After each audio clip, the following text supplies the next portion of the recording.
Hi, I'm Nikki. And I'm Megan. Welcome to the Grimdark Diaries. We're your geek gal pals obsessed with true crime and all things dark and disturbing.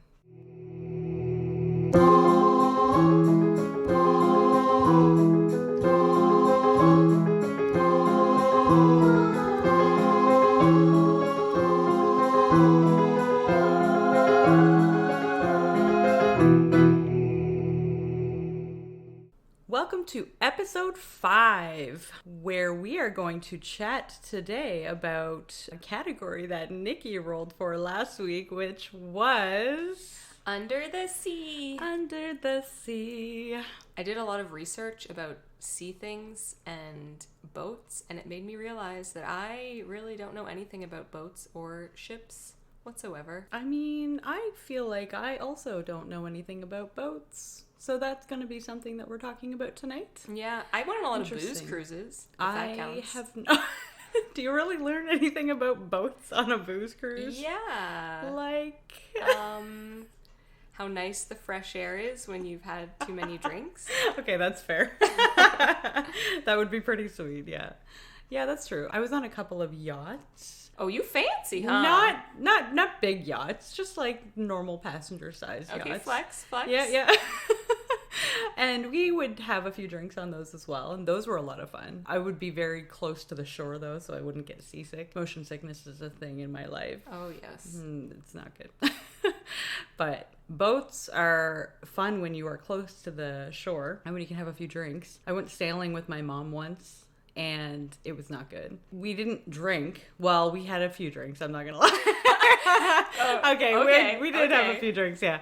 But we were sailing. It was on a sailboat, and we had somebody, I don't know the names of things, but we had somebody doing a specific job on that boat. You chartered somebody to... No, it was a friend of my mom's, and they didn't normally do that job. They didn't do what they were supposed to do at the time they were supposed to do it, and the boat almost flipped. Like, it was probably a good, I want to say, 75 to 80 degrees into the water. My brother went, like, tumbling over. Oh my goodness. He didn't fall in, but he was, like, probably up to his knees or his waist in water, and everybody was, like, holding on for dear life. I was like, nope, I'm never doing this ever again. That's terrifying. I will never go sailing again. It's a thing. It was terrifying. Well, today's story won't make you want to sail anymore either. Okay, well, that's good. Just solidify my decision. Yeah. All right. Yeah, I mean, you be the judge at the end. Of course, yes. Well, I look forward to hearing it. Well, let's dive in. Oh, no. To today's sea tales. Excellent. I can't wait. So on November 13th, 1961, in the waters of the Northwest Providence Channel in the Bahamas, an officer aboard the tanker Gulf Lion spotted a small dinghy floating in the water. When they got close enough, a man in the dinghy shouted up to the officer, identifying himself as Julian Harvey, captain of the Ketch Bluebell. I had to look up what a ketch was. Oh, that's not part of the name? That's a kind of sailboat. Oh, okay. Yes, it has 2 large masts, and the main mast is taller than the other mast. That's a very technical description. Yeah, I'm pretty much a boat ship pro now. Yes, it sounds like it, because I didn't know that either. Thank you for educating me. You're welcome. You'll learn a lot. Yes, I can't wait. Thank you. So this guy, he was found in a dinghy. He yelled up that he was the captain of this sailboat called the Bluebell. The officer in the tanker then realized the dinghy was pulling a small life raft with a young girl in it, and she was unfortunately deceased. What? Julian was then pulled aboard the tanker and started recounting his harrowing tale. He would then tell this same tale to the Coast Guard 3 days later, providing them with every detail of what happened. Oh my gosh, that escalated very quickly. I was not expecting that. Julian, who was a war hero and charter boat captain, told them he'd been taking the Dupperault family of Green Bay, Wisconsin, back to Florida after a week-long cruise through the Bahamas on a ship they chartered called the Bluebell. During this return trip, a squall struck in the middle of the night. It damaged the yacht's main mast so badly that it plunged straight through the cabin and hull of the boat. Oh my gosh. Taking down another mast and rupturing gas lines in the engine room. Oh my gosh, that's crazy. Yeah. Whoa. This then caused a fire to break out. Julian said his passengers, the 5-member Dupperault family, and his own wife, Mary Dean, were either caught in the fallen rigging or jumped overboard as the Bluebell went down. He described emptying 2 fire extinguishers onto the flames with little effect. He then abandoned the ship into the dinghy. He recounted how he shouted over and over into the squall, trying to locate the other passengers. He said when he finally did spot someone in the water, it was 11-year-old Terry Jo Dupperault, but she was floating face down in the water in her life jacket, already dead. Oh, that's so heartbreaking. Mm-hmm. At this point, Julian had recounted this tragic tale many times to many people. But nearly everyone who heard Julian's story found something a little bit off about it. Uh-oh. Some crew members of the ship that picked him up found him far too calm and collected for someone who just lost his wife, an entire family of clients, and narrowly escaped a watery death himself. The owner of the Bluebell, Harold Pegg, found Julian's account of the mast failure not plausible at all. Oh, really? Given that the boat had been recently inspected and cleared. Slowly, people started poking holes in his recollection of how the night went. Uh-oh. Oh, no. Here we go. But Julian and his personal history was largely unknown to the Coast Guard investigators who were interviewing him 3 days post his rescue. He repeated what was mostly the same story he told the crew of the Gulf Lion tanker, but under further questioning by the investigators, even more holes began to appear in his story. For one, the idea of a mast plunging straight through the deck of a sailboat was unlikely. Masts broken by squall winds tilt over rather than fall straight down. Oh, interesting. Okay. Apparently. I'm going to trust the internet on that one. Yeah, that makes sense. Yep. Julian also insisted that after the mast failure, he had asked Dr. Dupperault to steer the Bluebell while he went to find cable cutters to cut through the downed rigging. As the fire broke out in the engine room and spread up to the cockpit, the course he had asked Dupperault to follow, which was into the wind, actually began fanning the flames. Yet he insisted Dupperault kept steering in that same direction, which would be a very strange move for any person of common sense, let alone Dr. Dupperault, who was a Navy veteran and experienced sailor himself. Okay. Yeah, that's not adding up. No. There was also the fact that no one at the lighthouse on a nearby island saw a fire at sea that night, nor did Julian try to make it over to that island after he found the body of little Terry Jo and placed it on the raft. Finally, and perhaps most odd, was that Julian, who remember is an experienced charter sailboat captain, admitted that at no point during his hours of drifting did he think to look for the flares that were in the dinghy's emergency kit. Oh, interesting. Which is probably the first thing that they teach you when you are about to rent a boat. Here's all the emergency equipment that you need in case of emergency. And you would think if he was stranded at sea in the middle of the night, the first thing he would want to do is be alerting people. Exactly. To try and get rescued. Oh, very true, yes. Anyone who knew Julian Harvey personally would have known that his history was a little darker than he would like to admit. Julian was a skilled World War II bomber pilot and served in the Korean War. His peers in the military periodically noted his tendency for ditching missions due to engine failure. By the end of his career in the military, even his supporters noted his nerves were shot, which is becoming even more clear by the worsening of a facial tic and a stutter. Then there were his wives. Wives? Plural. Yes. Oh, God. Okay. Mary Dean Jordan, the wife who perished on the ship, was his 6th wife. Oh my gosh. It was said that Julian had a habit of wooing ladies, marrying them fast, and then quickly dumping them, saying he didn't love them anymore. His affairs were legend at the Air Force Base in Florida, where he was stationed with his 2nd or possibly 3rd wife, Joan, in 1949. One rainy night, Julian was driving his wife Joan and mother-in-law back from the movies when, as he described it, his car swerved on a bridge and rolled over the side into the bayou below. The car sank, and Julian alone survived. As bystanders dove into the water to look for Mrs. Harvey and her mother, Julian boasted about how he'd been able to escape the car while it was midair. What? Yeah. Oh, please. That is... Why would you boast about And that? how? In midair, yeah, that In seems like midair. a movie stunt. And you would just abandon your wife and your mother-in-law? And then boast about how you got out and they didn't? Like, Yeah. it just seems so petty. Oh, yeah. Oh, my gosh. Not only did evidence at the scene point to that not being the case, but it was apparent that Harvey had made no attempt to save his relatives, nor did he seem overly broken up about their deaths.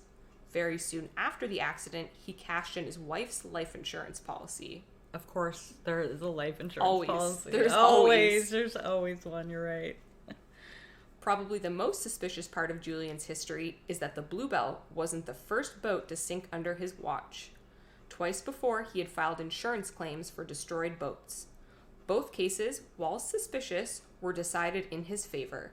Later, friends would admit that in the first wreck, Harvey had probably steered the boat into an obstacle on purpose, and in the case of the second, he had flat out admitted to them that he set it on fire. What? Yeah. Okay. So boat insurance fraud up in here. Seriously? Okay, yep. So not a great sailboat captain. Not even a little bit. No. He can't even do anything right. No. Just doesn't seem like a great guy all Can't around. be a husband. He can't... Oh, he can jump out of a car, though, in In midair. That's it. He should join the Apparently, circus. yes, that's right. So Julian had this very sketchy history, but this was all unknown to the Coast Guard. Just as Julian was wrapping up his testimony for the investigators, a captain of the Coast Guard burst into the room with great news. Oh. A survivor had been found from the wreck. Oh, snap. And that survivor was Terry Jo Dupperault, Oh. who he claimed to have brought with him on the life raft. Okay, yes. Julian's reaction to hearing this was not what one would expect when you hear a story of survival. No doubt. He first said, "Oh my God." Then after a few moments, regaining his composure, he asked to be excused and abruptly exited the room, leaving investigators feeling very suspicious. Yep, like you would. Mm-hmm. Yikes. We're going to do just a small twist of our time turner now. Okay. And we're going to go back to the week before Julian's testimony, to November 8th, 1961. So this is before the supposed accident. Okay. Dr. Arthur Dupperault had long dreamed of living on a boat with his family and sailing around the world. He was a well-respected optometrist in Green Bay, Wisconsin, and after many years of hard work, he decided that a trip to the Bahamas was a great way to see if his family could handle living on the water. He planned to spend 1 week trying out life at sea on a chartered sailboat. Arthur, along with his wife, Jean, son Brian, 14, and 2 daughters, Terry Jo, 11, and Renee, 7, traveled down to Fort Lauderdale, Florida. There, they rented the Bluebell, a 2-masted ketch sailboat, and hired Julian Harvey, a former Air Force fighter pilot and an experienced sailor, to captain this ship. Harvey's wife, Mary Dean, would be joining the group on the cruise as well. Over the next 4 days, Julian piloted the Bluebell east toward the tiny island chain of Bimini, then farther east to Sandy Point, a village on the southwestern tip of the Great Abaco Islands. The group spent the week snorkeling, collecting shells on the white and pink beaches. They would learn to spearfish through the crystal waters while exploring tiny uninhabited islands and dining on fresh seafood with the locals. Okay, that sounds amazing. Right? I could go Really? for that right now. Me too. Wow.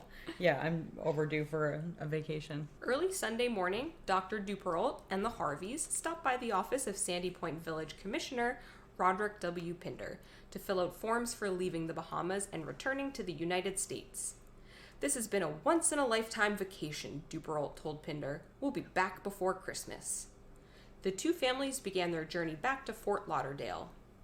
At around 9 p.m. that night, Terry Jo headed below deck to her sleeping quarters. Her little sister Renee normally shared the cabin with her, but on this night, her and their brother stayed with their parents on the deck in the cockpit. At around 11 p.m., Terry Jo was startled awake by the screams of her brother yelling, "Help! Daddy, help!" She also heard brief running and stamping noises above her. Then, Silence. She lay in her bed, shivering, disoriented, and terrified. Oh my gosh. After about 5 minutes of being paralyzed with fear, Terry Jo built up the courage to find out what was happening and crept out of her cabin. Just outside the door, she saw her mother and brother lying crumpled in a pool of blood on the floor of the main cabin. Oh my gosh. Oh, could you imagine being that age and seeing that? After being on such a happy vacation for a week. Right. That, like, what a turn of events. Mm-hmm. She was in such a state of shock from the sight that she continued to ascend to the deck. She saw more blood pooled on the starboard side of the cockpit and possibly a knife. She climbed on deck and turned toward the front of the boat. There, the lights on the boat illuminated a figure walking toward her. It was Julian Harvey, the sailboat captain. Yikes. As a naive 11-year-old, she asked Julian what happened. He angrily shoved her back down the stairs, but the brief exchange had given Terry Jo enough time to notice that nothing else was amiss on the boat. No downed rigging, no splintered masts. Even the weather was calm that night. Julian told her, "Get back down there," gesturing to her cabin. Heart pounding, Terry Jo averted her eyes from her mother and brother's lifeless bodies. She then returned to her sleeping quarters and crawled back into her bunk. Soon, she heard the sounds of sloshing, and oily-smelling water began to creep into her cabin and covered the floor, but Terry Jo was too afraid to move from her bed. Suddenly, she saw Julian's dark form silhouetted in the cabin's doorway. He stood for a long time, breathing heavily and looking at her with what seemed to be a rifle in his hands, while she shrunk against the wall and held her breath. Oh my gosh. This is nightmare fuel. Yeah. Oh. It only gets worse. Oh, no. After an agonizing moment, he turned, and she heard him ascend the stairs to the deck. She remained frozen with fear until water started lapping over the top of her mattress. Terry Jo knew she had to abandon the cabin. Wading through waist-deep water to the stairs, she climbed to the top again. From the light of a bulb atop the boat's main mast, Terry Jo saw that the ship's dinghy and rubber life raft were floating beside the boat on the port side. She called out to Julian. "Is the ship sinking?" "Yes," he shouted, coming up from behind her. He pushed the line to the dinghy into her hands. "Hold this," he shouted. Numb from shock, Terry Jo let the line slip through her fingers. The dinghy slowly drifted away from the sinking Bluebell. When he realized his escape vehicle was drifting away, he dove into the sea, leaving the girl alone to die in the dark on the rapidly capsizing boat. Terry Jo watched him swim after the dinghy as he disappeared into the night. Terry Jo then remembered the cork life float that was kept lashed to the top right side of the main cabin, which was now just barely above water. She scrambled to the small oblong-shaped float and quickly untied it. Just as the float came free, the boat deck sank beneath her feet into the ocean. Half crawling, half swimming, she pushed the float into the open water. As she climbed onto it, one of its lines snagged on the sinking ship. Oh no. And for a breathless moment, Terry Jo and the float were pulled underwater as the Bluebell went down. Oh god, that's terrifying. Right? I'm a little terrified of water, so this story is like freaking me out big time. But then the line came free, and the float, with Terry on it, popped back up to the surface. She huddled low on the float, afraid that the captain might be lying in wait for her in the dark waters. Okay, what a badass little girl. Right? To know how to do that and to be thinking. Keep composure and... Completely. Like, I can't even begin to imagine. I probably would be frozen in place and going under with the boat. Yeah, after even just seeing her mom and brother, like, not to mention the horror of, like, everything with Julian. All of it combined into one, and her being able to still think so clearly. Quickly. Yeah, like, that's amazing. Good for her. Yeah. Oh. I want to describe the flotation device that she had, because you really need to know how awful this flotation device was to know this next part of the story. Okay. So it's kind of like a long oval shape. So picture kind of like a big zero. Okay. With like edging and like a hollow center. So it was 2.5 feet by 5 feet. And the edging part of the zero was made of cork covered in canvas.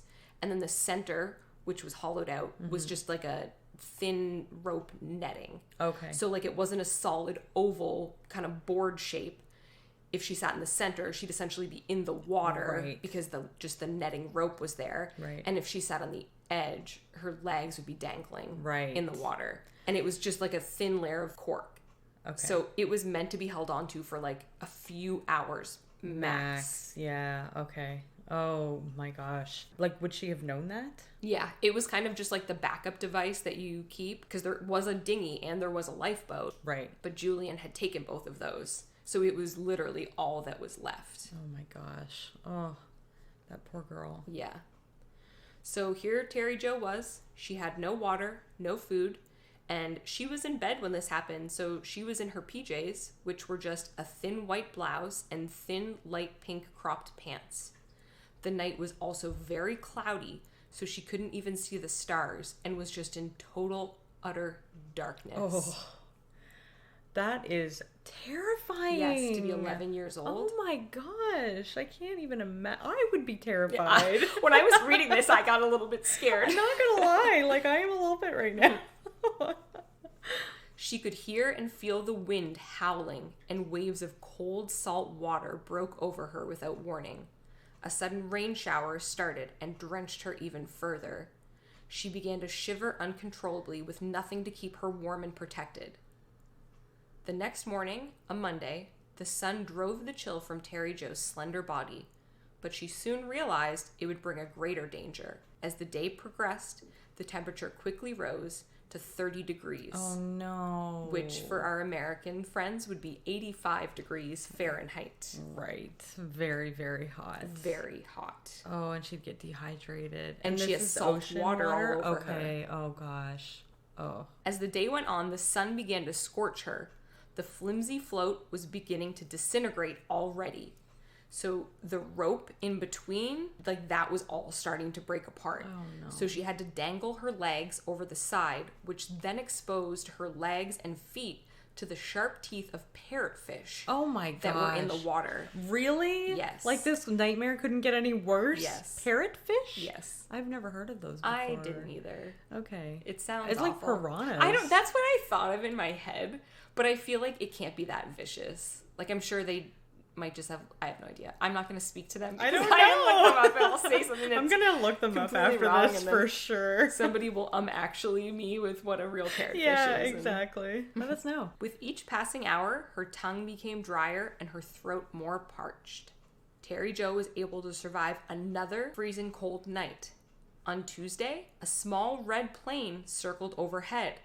She watched it and waved at it for a long time, even taking off her blouse and waving it in the air to try and get their attention. At one point, it dived in her direction, and she felt a glimmer of hope. She waved the blouse frantically, her heart pounding with hope that her nightmare could be over. The plane passed directly over her, close enough that she could see the details of its underside, but at an angle that would have made it difficult for the pilots to see her. The chances were slim that someone in a passing ship or plane would spot Terry Jo. Her white float and blouse and her light blonde hair made her look like just another whitecap among multitudes tumbling over the blue surface of the sea. That's so Yes. horrible. Oh my gosh. And when you have that much hope when you see a plane, Yeah. you're like, this is it. This is when I get Yeah. rescued. But with every whitecap on a wave, like, she would just look like one of those. Well, and yeah, when you're flying over top of the water like that, everything just looks like waves. Yeah. Like, I could not and you wouldn't differentiate. be looking for somebody out there. No, you wouldn't. Yeah, exactly. Oh my gosh. Oh, unless they were. Well, I don't know. I know Coast nothing Guard about this protocol. stuff. No, me either. Protocol? Protocol. Protocol? Yeah. What? Where do we live? Who am I? East Coast. Early that same afternoon, Terry Jo saw ghostly shapes about 30 yards from her float, just beneath the water's surface. Her heart was pounding with the fear of what predator could be lurking. The shapes came closer, and she could see. They were porpoises. Oh my gosh! Oh, if you're gonna have to be stranded, at least it's Yeah. with porpoises. They stared up at her with large, dark eyes. Aw. Terry Jo felt oddly comforted by the whooshing sounds the creatures made as they came to the surface to breathe. She said a little prayer of thanks to God for sending them. Oh. They remained close by for hours. Oh my gosh. Yeah. They're so in tune with, like, Yeah. things around them. I feel like they were there to comfort her on Yeah. purpose. Oh. As the piercing sun broke through the clouds in the late afternoon, Terry Jo splashed some water over her scorched, tightened skin. She had no appetite and wasn't even thirsty.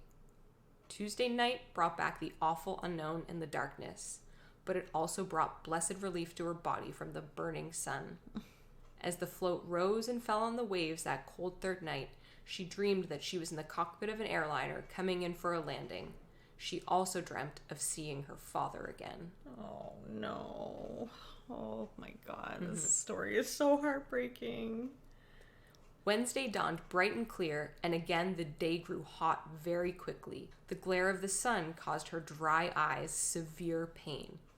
All her muscles ached. Her skin burned through her blouse and pants. Her lips were extremely rough and swollen from the constant sun exposure.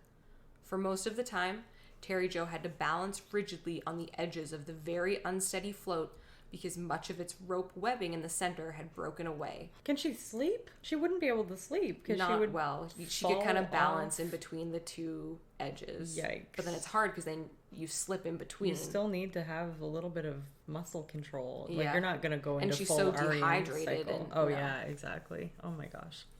She hallucinated more now, imagining a tiny desert island complete with a solitary palm tree. She tried paddling toward it, but it disappeared.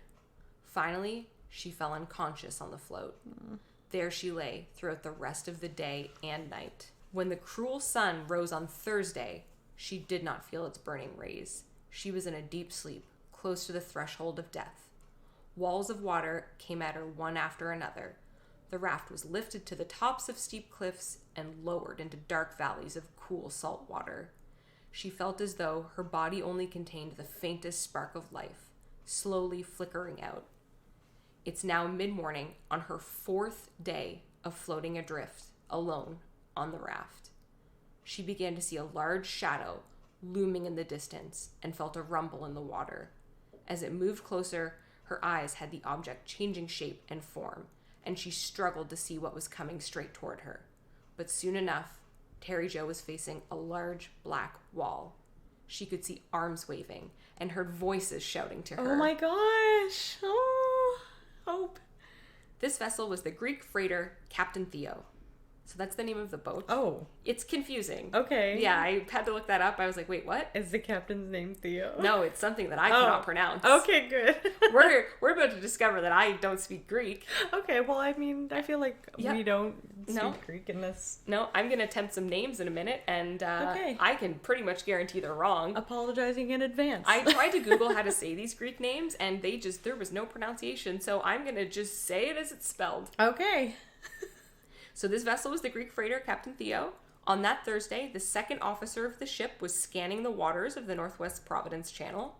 The freighter was passing through the channel, and Nicholas Spakadakis, was on watch. From his post high up on the bridge, he could see several other ships scattered over the sea. By some odd chance, one of the thousands of tiny dancing whitecaps in the distance caught the officer's eye. It didn't seem to disappear like the others. For no particular reason, he continued to watch the tiny, unrecognizable speck, squinting through the sun's bright glare. At first, he discounted it as a piece of debris, then decided it must be a small fishing dinghy because he could just make out a small bump that might be a fisherman. Then he realized that no tiny fishing dinghy could possibly be out that far. He summoned Captain Koutsodontis to the bridge. That is quite the name. It's my dream to go to Greece one day, so I'm gonna You should need to learn. a little bit Yeah. more, yeah. If someone would like to teach me Greek things. Yeah, I've heard there's some good apps for that. I really love Greek mythology, like a lot. Yeah, Greek mythology is good. I can say all those names. Well, there. Yeah. See, that's a start. Yep. When first sighted, the object was about a half a mile away of the starboard bow.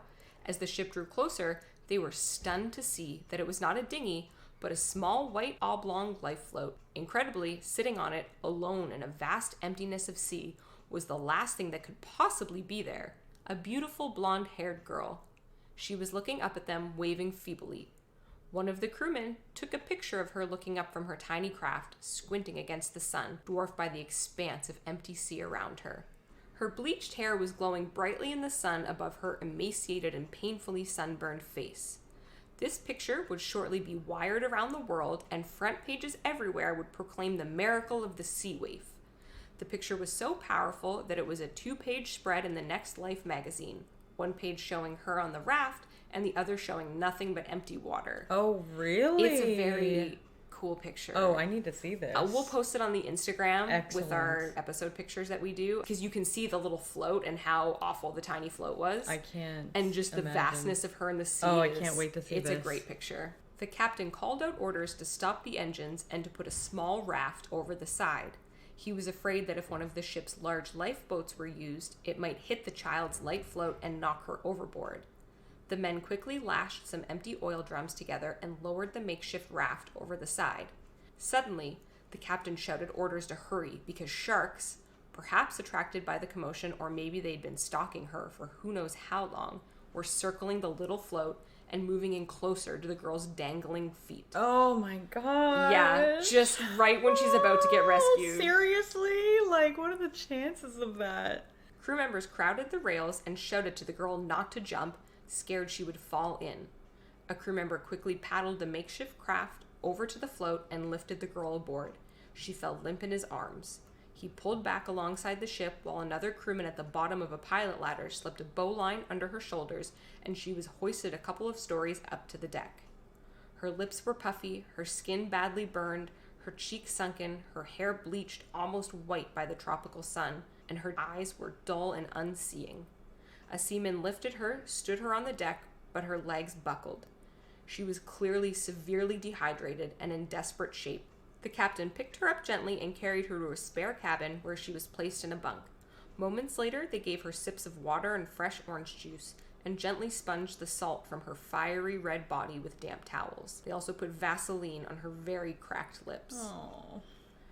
The captain tried to get her to talk, but she did not respond, and her eyes gave no sign that she saw or heard him, and he feared she was too far gone. She eventually managed to tell him hoarsely that her name was Terry Jo Dupperault and she had relatives in Green Bay, Wisconsin, and she did manage to say the name of her sunken ship was the Bluebell. Then she slipped back into unconsciousness. The captain then telegraphed the Coast Guard in Miami, and it said, "Picked up blonde girl, brown eyes, from small white raft, suffering exposure and shock. Name, Terry Jo Dupperault, was on Bluebell." That message is when Julian Harvey's interview with investigators was interrupted to give the news of the amazing survival of Terry Jo. Nice. This initially caused a lot of confusion since Julian had stated that the lifeless girl he had brought ashore was Terry Jo. That was in fact her younger sister Renee. So he got the names wrong, or did he do that on purpose? I don't know. That's interesting. Yes. Because he obviously knew that one of them was left. And he must have known their names. He just spent a week with them. Exactly. That's what I'm thinking. Yeah. And so there was... It's 7 and 11. That's a decently big age difference. It is a big age difference at that age. Yeah. So I'm not sure. I couldn't find like a reason why he said that. I don't know. Very interesting. Yeah. Terry Jo was brought to a Miami hospital where Coast Guard investigators would later go to interview her and confirm Julian's story about that night. The next day, after the news of Terry Jo's survival came to light, the manager at the Sandman Motel in Miami called the police after the maid smelled something funny in the bathroom of room 17 and couldn't get the bathroom door open. Behind the door was the corpse of Julian Harvey, covered in self-inflicted slash wounds. Oh, what a coward. Yes. Oh my god. Such a coward. Seriously? You're gonna do some shit like that and then you're gonna go and kill yourself because you got caught. Like, that's awful. That's ridiculous. He left a note addressed to his friend James Boozer. It said, "I'm a nervous wreck and just can't continue. I'm going out now. I guess I either don't like life or don't know what to do with it." The message also arranged for the adoption of Julian's son and requested that his body be buried at sea. He had a son? He had a son. How old? Do you know? I'm not sure. I didn't look into it. Oh my gosh. Yeah, because I didn't care much about Julian. No, fair enough. I hope his son is But doing his well. son, like, yeah. Oh my gosh. How selfish do you have to be to do that? Like, what was even the purpose of everything? I mean, there's some theories we'll get into. Okay. Because Julian's dead, so we can't ask him. Obviously not. Yeah. But I can't, like, there wasn't, like, a life insurance policy on the family that he took out on his boat. No. So we'll get into some theories. Okay. We'll get there. All right, cool. After 2 interviews in which Terry Jo's story never deviated, the Coast Guard came to accept her version of events that night on the Bluebell. Unfortunately, we'll never be able to hear the true story behind everything that happened that night, since that died with Julian and his coward's escape. And all of the victims that didn't make it. Yes. Unfortunately. It is largely theorized that Julian had murdered his wife in their cabin on the Bluebell that night, most likely for the life insurance he had on her. Oh. And then intended to tell the Dupperaults that she had fallen overboard. It's then thought that she maybe put up more of a fight than he expected and made some noise. Okay. Which would then alert Dr. Dupperault, who went in to investigate. Julian would then need to silence Dr. Dupperault and then get rid of Mrs. Dupperault and Brian, as they were also on the upper deck with him. Oh. And they would have heard this commotion, because I'm assuming Dr. Dupperault also would not be quiet. He was a really good guy. Right. Standing up for what's right. Yeah, exactly. Course. Why would you do that with a family on the boat? Like, I don't know. Idiot. And Not saying that, like, there's a better way to do it, but, No. like, if you don't have witnesses, you know what I mean? No. Like, I feel like that was stupid. And I think it was definitely premeditated, because I saw there's a small interview with Terry Jo as an adult, and she kind of talks a little bit about it, and she said that he insisted they do that sailing at night when normally they wouldn't sail at night. Okay. They only sail during the day, Right. because it's much better conditions and course. visibility is much better. But Julian had insisted that they sail at night, and the kids were kind of excited because they'd never sailed at night, so it seemed like cool, we're gonna sail into the dark night. So the fact that he planned that... Yeah, that definitely sounds like it was premeditated for sure. Because if they were, parked on the shore, he couldn't throw the body overboard. It would just wash right up on shore. So I think it was... He definitely had planned to do this on the way back and just dump her body on the way. Wow. Yeah. Little Renee most likely drowned, although it has never been made clear whether she fell, was thrown overboard, or was forcibly held under by Julian before he dragged her into the lifeboat tied to his dinghy. Oh my gosh. Well, they would have done an autopsy, though. Yeah, I couldn't find anything about it. Nothing, eh? Yeah. Oh, that's interesting. He pulled her out of the water, so she had water in her lungs, but I don't know if they could tell. That's horrific. Yeah. Once Terry Jo recovered in hospital, she returned to Green Bay to live with her father's sister and 3 cousins. When she was 12, she changed her name to Ter. Nearly 50 years later, in 2010, Ter finally revealed the details of the night her family was killed and her days spent drifting in open water in a book she co-authored titled Alone, Orphaned on the Ocean. So up until 2010, nobody knew what she went through. Oh my gosh. Yeah, she didn't tell anybody Really? except the Coast Guard investigators. Oh, wow. So all of these details about what she saw and what she experienced in those 4 days, she only came out and told people that in 2010. And she had all of the memories to write all of that down, to write a book about it. Yes. That is insanity. Who remembers anything for over 50 years? Yeah, I feel like you remember that. Well, true, but like every detail. Like, Yeah. oh my God, what a traumatic experience that must have been for her. Oh, yeah. Oh my gosh, my heart. She then lived a full life. She married, had children and grandchildren, and found work she loved with Wisconsin's Department of Natural Resources as a water management specialist. Really? And she made her life's mission protecting bodies of water. Oh my gosh, good for her. Yeah. Badass to the end. Right? She was quoted saying, "I went on to protect the water that had protected me as a little girl." That's so sweet. About co-authoring this book, Ter has said she hoped it would serve to help others heal from a real-life tragedy. She said, "What I want to stress to all who read this book is to never give up. Always have hope and try to look on the bright side of things." Oh my gosh. Yeah. What a beautiful story. All the quotes beautiful life. from her about this book were very inspiring. She wanted to finally get the story out there to inspire other people to have that kind of courage and perseverance. Amazing. Wow. Good for her. Yeah. For bringing that out of her horrible tragedy experience and losing her family and everything that she went through. Oh my gosh, I can't even imagine. No, and she'd have to relive it all to write it. Exactly. So. Oh, I'm sure it was therapeutic though to get that all I was out. gonna say, because she probably was reliving it every single day of her life, like through PTSD and things like that. But to write it out was probably very therapeutic to get it out of her system. Yeah.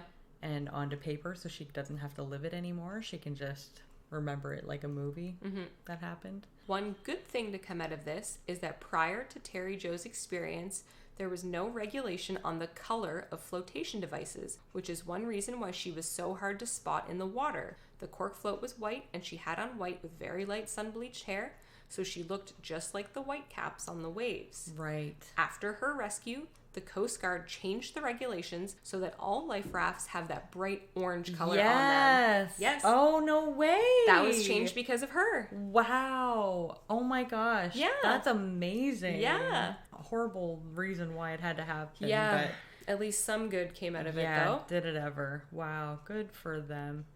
It's such an uplifting story. It is. From such a horrible tragedy that It is. happened. And like... But to see her ability to survive and to just live through that and still hold on is so much fight. amazing. So much fight. It's inspiring. In her. It is very inspiring. What was the book called? Did you get the name of it? Alone, Orphaned on the Ocean. I feel like it would be a really good read. It sounds like it would be a really good read. Because it would have, obviously, a lot more detail than I went through. For sure. Well, yeah, to write an entire book about it. And I'm sure she goes through, like, all of her feelings during each moment. Yeah. And, you know, obviously the nights would have been terrifying. And, to think about sharks must have been circling around her, especially near the end. Yeah. And, when I go to the beach and seaweed touches my leg, I scream. So I don't think I would do well. But we've already established you're afraid of everything. So I am afraid of everything. It is true.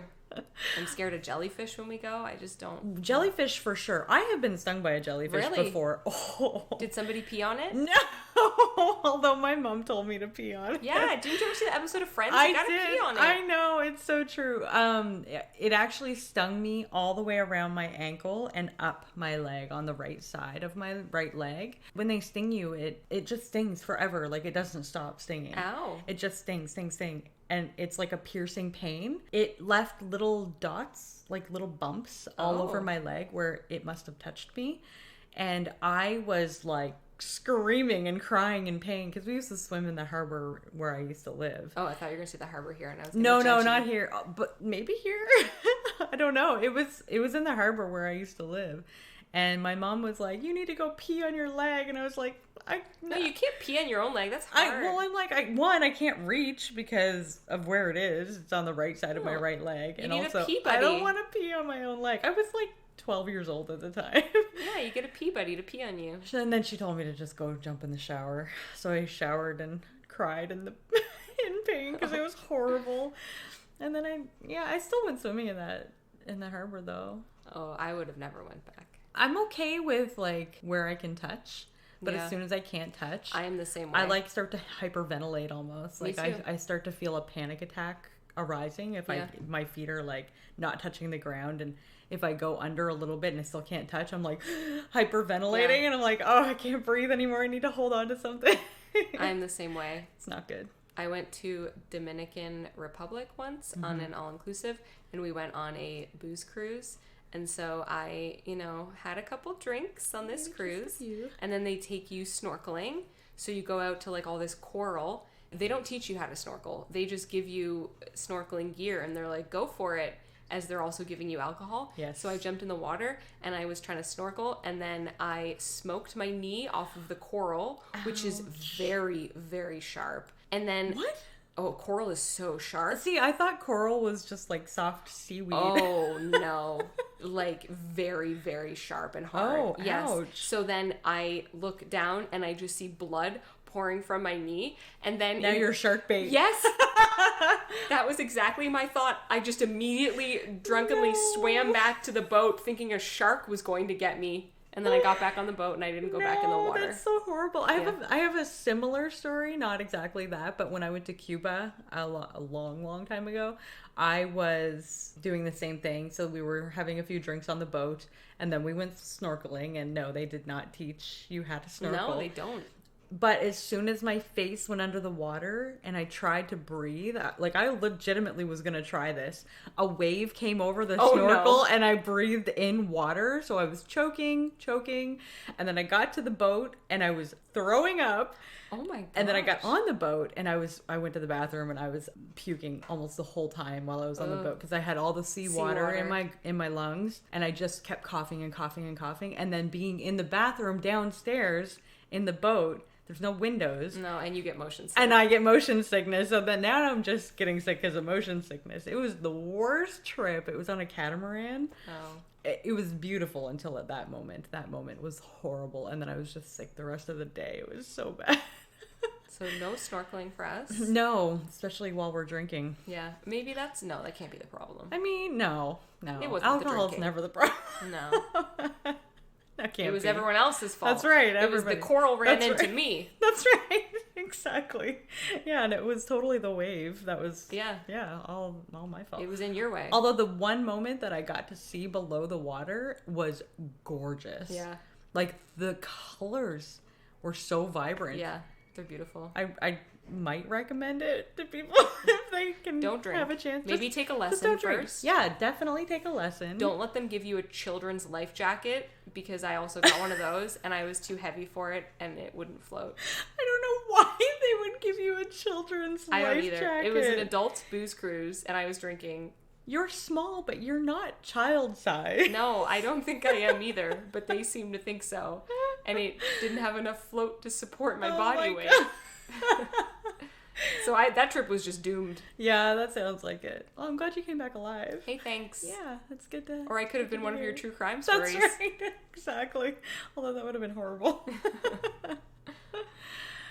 All right, are we ready to roll? Yeah, girl, it's your turn. Woohoo. I am going to roll this week and see what my category is. I got a 3. That's not a good roll. Sorry. All right, vampires.